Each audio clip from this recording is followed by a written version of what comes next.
I first met him in the early 80s in a Chinatown of urban Java. He didn't want his real name or address revealed, so we called him DJ for Dynamo Jack. He was only a healer, he said, but he did direct a powerful energy generated from his own body into his patients.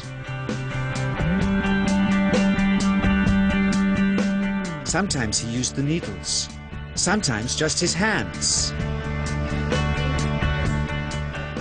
He called the energy Qi, and it was so strong that he usually needed a grounder to hold his patients' feet.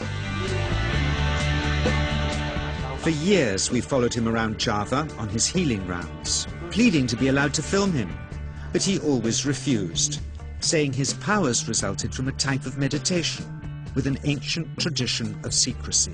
It was only when my brother Lorne was suffering from a serious eye infection that he finally allowed us to film him in 1987. It was nothing like any acupuncture I'd ever had. I was getting really powerful electric shocks and couldn't control my movements at all. Yin yang, positive and negative, you know. And my positive from here and my negative from here. And we meet together, this can get like electricity. And is this because you're special? You have a special sort of It's for meditation every day. It's meditation that does it? Meditation every day. Like you can touch me, like this. It's nothing, okay? It's my burn. It's just like this. For our sound recordist, it was also a shocker.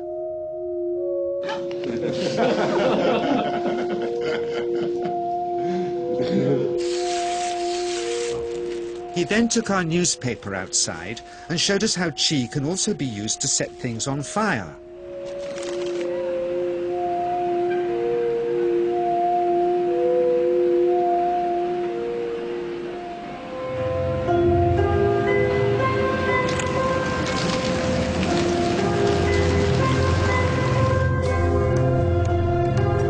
When he heard we'd shown this footage in public, he was very upset and refused all our future efforts to contact him again. As the years passed, we sadly resigned ourselves to never seeing him again. My brother Lorne never did, for by 1997 he was already dead, when I again found myself with DJ, now treating me for an eye problem. But it wasn't this that brought me back. He had tracked me down out of the blue and invited me to tell me a story. He had just returned from 2 years on a deep meditational journey, alone in the heart of Borneo. Amongst his revelations, he had seen, he said, how history was moving on into great change, and the old wisdom was vanishing. So he'd called me back to film just enough of him to remind us that we all have undreamed of powers sleeping within us, and that there's nothing special about him except for his training in waking them. Grounding this patient, my cameraman Joe is having to use all his weight to keep contact. But she is pushing him away. He seems able to control the amplitude of this Qi, like a dimmer switch, and it causes uncontrollable responses in the patients and their grounders. I can barely keep my hand on you. It wants to fly off. The electricity is so strong. This mother unwittingly grounds her child. He won't sit still, so she's asked to hold him and grin and bear it. Sometimes, signs of this passing energy can be seen in the transmitter too. This Qi stuff is only the surface, he says, of the real adventure beneath, in the meditational technique.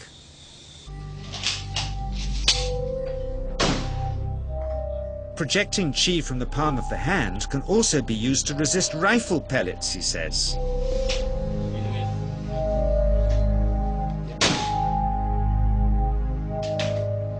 First, you learn to distinguish between yin and yang Qi in your body. Then how to pool it in your navel chakra. Then how to project it, he says. And it's the proportionate mixture between yin and yang which accounts for different effects, like pulling or pushing objects or igniting them. Then he gets really strange. He says that mastering yin qi is the key to the spirit world. There's a long tradition of Indonesian krisis being possessed by spirits. So people bring him their krisis to see if they're duds. Here, he says, he doesn't manipulate matter by projecting mixtures of yin and yang qi. He merely creates a field of yin energy in which, he says, if there's a spirit, it can manifest itself.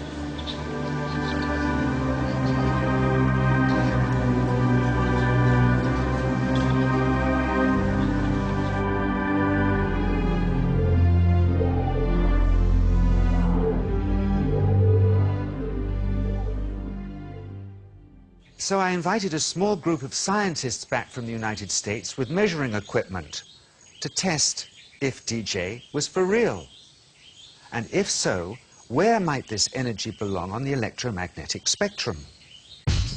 Catherine Cook, CEO of the Mind Science Foundation in Texas. Dr. Roger Nilsson, a Swedish medic and international racing sailor.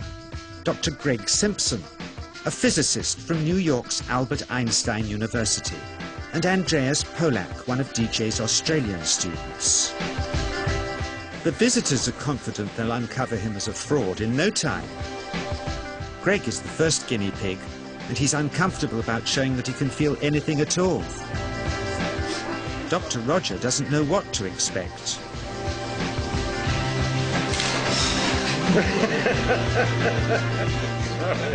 Out comes the metal detector, like the things they use in airports, to see if he has any concealed metal in his body.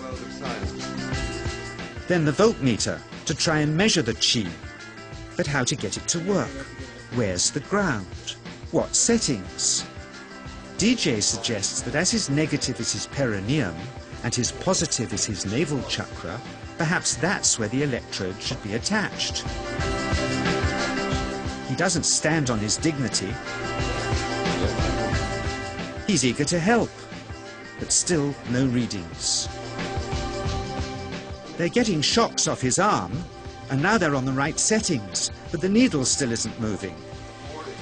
DJ says it isn't electricity, it's qi. It's 1, 2, up, I feel it in my whole body. I feel it, it's 3, 0.3, I feel it in my legs, shit. But suspecting there's some tricky setup on his premises they can't find, they insist we all go to a randomly chosen hotel room several miles away to see if he can light a light bulb with his fingers. It doesn't ground on the wall. So Greg holds and grounds one wire, while DJ pumps qi through the other. The bulbs are LEDs, light-emitting diodes, which ignite in different colors according to the intensity of current. Yes. On, off, on. Brilliant. Oh, you're blinking. Things were going well. DJ was enjoying it too, until he invited us all out to lunch at his local, where he tried to push a chopstick through the table. He couldn't get it through the Formica surface, so he came up through an inch of wood from underneath.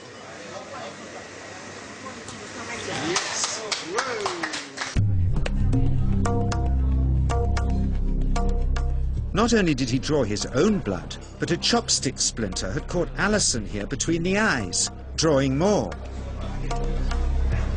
The incident was laughed off apologetically, but next morning he was a different man, drawn and upset. He said he'd been visited all night by his long-dead master, raging that he had broken the strict taboos of his sect, never to show off in public and never to cause harm or draw blood. He felt deeply chastised. All further testing and filming must end.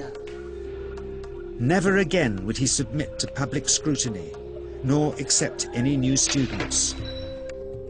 He would sink from sight and continue his healing in obscurity, as he had done since before we met him in the early 80s and had always told us was right.